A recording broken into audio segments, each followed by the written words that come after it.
CGPA. Merry Christmas.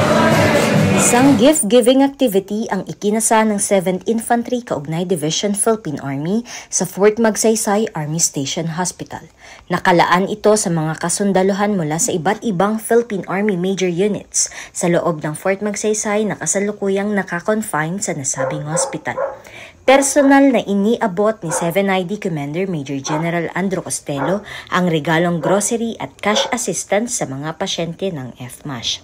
Nagmula ang nasabing tulong mula kay Lieutenant General Roy Galido, ang Commanding General ng Philippine Army. Nagpapasalamat sa munting handog ng ating CGPA at sa simpleng regalo na ito is napapahimura lang mga tropa natin. So maraming salamat at Merry Christmas po CGPA sir.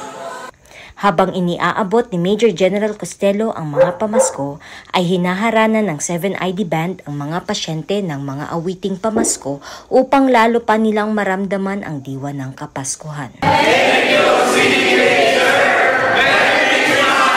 Mula dito sa FMASH Fort Magsaysay, Nueva Ecija, ako si Lady Karel Lorenzo, ang inyong kaugnay.